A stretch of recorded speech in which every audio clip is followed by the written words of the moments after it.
How you going, boys? Hybradge here. I'm a 5-season Challenger Pro player who hit top 92 this season in 2025, and today I'm going to teach you everything you need to know about itemizing on Jarvan IV. So yeah, let's jump straight into it. First thing you need to know, there are 3 build paths on Jarvan, okay? There's a standard build, tanky build, and the assassin build. Standard build, which is what I'm sure most of you guys know and most of you guys build, is the Eclipse into Sun Sky build, okay? So when do you actually want to go this? Well, why do you want to go this as well? Well, this build has high damage, it's got low cooldowns. The key definition of this build is actually its sustain, and it's also really OP in the early and in the mid game, okay? Now, this build isn't perfect, and it does have its drawbacks, and drawbacks are that it's banned to CC, because if you can't auto-attack, you can't free your abilities, you can't apply Eclipse and Sun and Sky well, and the second issue it has is that it's not that good into tanky team comps, okay? Let's talk about the second build. Second build, great into tanks, it makes you even tankier, and it's strong early, and it's good if you're the solo engage. Now, that being said, you have less damage compared to the other 2 builds, and you also have quite long CDs. Now let's talk about the third build. This build is the Agron build, or as I call it, the Assassin build. It's got OP damage, you one-shot pretty much carries all throughout the game, and it's extremely strong in both the early and the mid game. That being said, you're very squishy, and your cooldowns are also very long. This means that when you engage, you have to make sure, or when you make a play, you have to make sure it's the correct play. Otherwise, you likely have no safety net, which also means this build is harder to play compared to the other builds, which is its major drawback. Okay, now let's talk about the runes. So, in my opinion, for runes on Jarvan, it's the same every game. Conqueror, Triumph, Alacrity, Cut Down. Don't go Coup de Grace, go Cut Down. Inspiration, you go Cosmic Insight and Magical Footwear. Attack Speed, Adaptive Force. You can take non-scaling HP if you have a very rough matchup like Viego, but I think scaling HP is fine into Viego as well. I would just stick with scaling HP if you don't really know matchups. Okay, now before we jump into how to build a standard build, I want to show you guys how strong the Eclipse build is. So really you can see how useful it is in this fight right here. So you can see we kind of made a mistake, we overstepped, and you can see how long I actually survive here. So you'll see I'm just using Eclipse. You can see I'm getting shields, right? I have another Eclipse shield. It was a good EQ for me on the Kai'Sa ult. And then again, look at the Eclipse. Sorry, Sun and Sky healing. Look at Eclipse shielding. And you can see here I go in. I'm a bit ballsy here, I'll admit, but you can see here I do survive for a bit longer. And if I altered the Fresh, I would have lived there, right? I altered the Jace twice, so you can see here I didn't proc the Sun and Sky on the Fresh, otherwise I would have lived. So you can see this build is again like extremely strong. That being said, how do we actually build it? So the thing about Jarvan is his builds are pretty straightforward, to be honest. Okay, you go Eclipse, you go Sun Sky, you go Frozen Heart, you go Spirit Visage. Now, the reason why I have... Okay, I just realized the shape of this. This is looking a little bit... Okay. The reason why I have Frozen Heart and Spirit Visage on the same line is that you can go... Whichever one you go depends on what the enemy team comp is. Okay, so you go Frozen Heart if the enemy is very heavy AD. Okay, and you go Spirit... so if you go Spirit Visage first if the enemy is heavy AP. Okay, so you just have to see what composition they have. If they have an AP team comp, I go Spirit Visage third. If they have a AD team comp, I go Frozen Heart third. Okay, now when it comes to your last item, which is kind of the biggest one, right? It's in my opinion, GA is the best. GA is by far the best. It's the most value last item you can ever get in League of Legends. The revive is just too OP, but you can also opt in for other items, especially if your GA is down, okay? So some options you have is Serpent's Fang. If you're playing against a heavy shielding comp like a Karma or a Ivern, Serpent's Fang works perfect. If you're playing against heavy crit, so let's say 2 on-hitters, so Caitlyn and a Akshan mid lane, then Randy Woods can be great. If you're playing against heavy AP, let's say an Annie and a Lydia, Caitlyn Rookham can be great. What do you call that? Abyssal Bust can be good if your team is heavy AP and you're also playing against heavy AP. Okay, so that's kind of all you need to know when it comes to the core build path. That being said, there is one big fluctuation with Frozen Heart, okay? So Frozen Heart is really good, only good against champions that attack, right? Champions that auto-attack. If they don't have champions that auto-attack but still do AD damage, let's say, for example, a Talon, which Frozen Heart doesn't have that much effect against, you can opt in for Thorn Mail instead because its stats are just better, okay? So you can opt in for Thorn Mail instead of Frozen Heart if the attack speed slow is worthless in that game. Now, before we move on, I just want to talk about the boots real quick. For this build, I don't really like going the Ionian boots. I either opt in for Mercs or plated steel caps, okay? Just because you already have low enough cooldowns, you don't need Ionian boots to go even lower cooldowns. That's just overkill. It's not effective, okay? So stick with the resistance boots and you'll be fine. If you want to learn how to play this build, I have a video called the Challenger Jarvan Guide on the channel right now. You can give that a watch and that will help you out.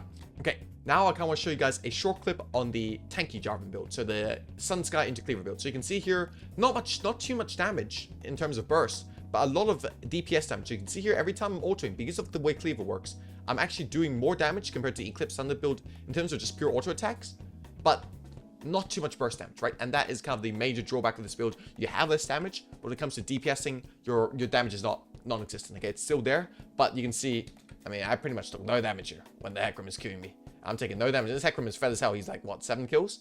I'm taking no damage. So that's kind of the strength of this build. It makes you tanky, but you also do less damage. Now, let's talk about how you want to build this build, okay? So this build is, again, Jarvan build order is pretty simple. Sun Sky first item, Cleaver second item. For the third item, you can opt them for Frozen Heart and then Spirit Visage. So again, you can go Spirit Visage if they have more AP. You can go for Frozen Heart if they're more AD. Now, remember how we talked about Frozen Heart could be not as effective, so you can go for Bramble Vest, Thornmail for the Eclipse Thunder build.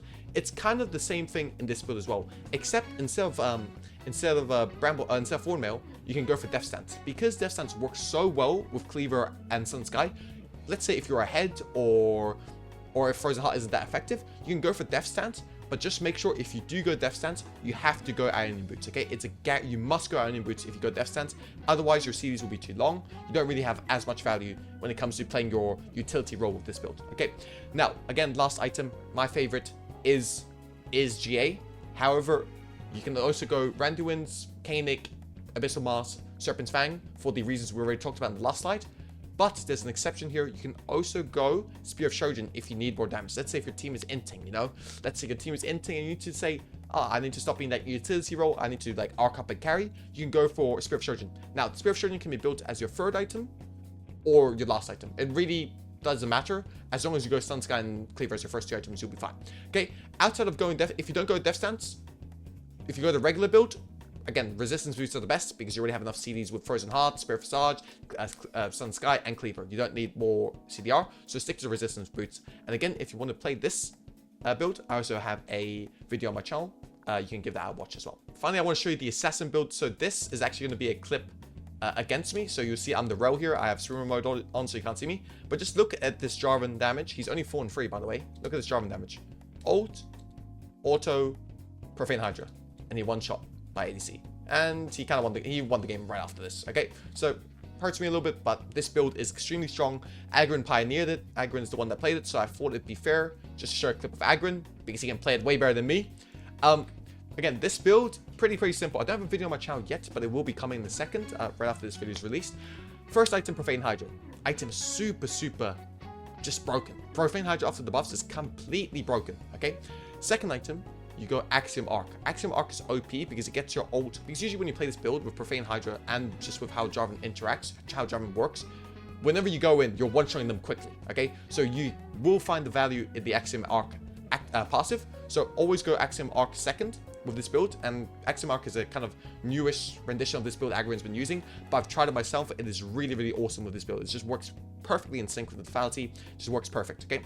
Now, your third item really depends. There's 3 options you can go for, okay? The most common one is Cyrilda's Grudge, which is good against if enemy builds armor. It's really good, right? However, you cannot go this and go a resistance item if they have a champion that's causing you a lot of trouble. Let's say if they have a fed Syndra, you can opt in for a Hex Drinker, or if they have very fed assassins like a Kiana or Talon, Zed, these other broken champs in the jungle, you can go for Death Stance as well, okay? So you don't have to go Cyrilda's third item. It just I would say in 70% of the games, you do want to go Cyrilda's third because it's just so strong with this build. Like, it guarantees a one-shot, okay? If you go Cyrilda's third, it guarantees a one-shot after you get Cyrilda's. Like, on everyone, even on tanks, okay? But if you're really having trouble surviving, where you can't even dish out any damage, then of course, opt in for the Death Stance, opt in for the Hex Drinker. Don't go more Mordius, only keep the Hex Drinker, by the way. So you can see here, I had full item on Death Stance. With this, you only go Hex Drinker. You don't build out the full item, okay? You can go for those items as well. Now, your fourth item is usually going to be Edge of Night. And your last item can be GA or more Mordius, depending on which item you want. You can see here, I didn't put Death Stance as the last item, because Death Stance is a really bad last item. GA is always going to have more value than Death Stance, so never build Death Stance over GA as a last item, okay? Always go for GA last. Otherwise, if you need MR, you can go for more Mordius, that's also fine. Now, situational items, there are really just 2 situational items. You can go for Shield Cut, which is Serpent's Fang, if you need it. And if you're really broke, let's say you're in late game, okay, and you only have 2.7k gold, and you can't buy out GA, you can't buy out the more of Mount Mortius. What do? You just go for the you go for opportunity, okay? It's just a cheap item. Let's say on your third item, I can't build out the Cerul's Grudge, but I'm basing just with 2.7k gold, and I'm about to play the Baron fight that's gonna determine the game. You can go for opportunity. Otherwise, stick to this normal build. It's really, really good. Again, I'll just give it one more introduction. Profane Hydra first, Axiom Arc second. Third item, if you need armor, Death Sense. If you need MR, Hex Drinker.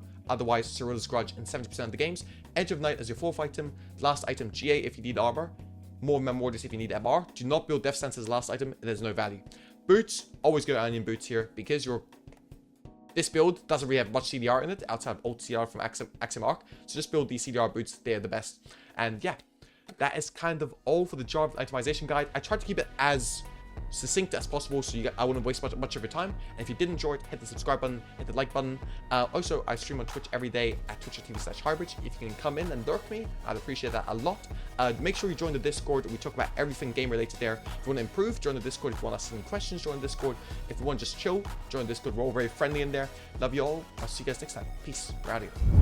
Do you want to learn how to become a bear jungler? Oh, you do? Go watch the jungle guide right now.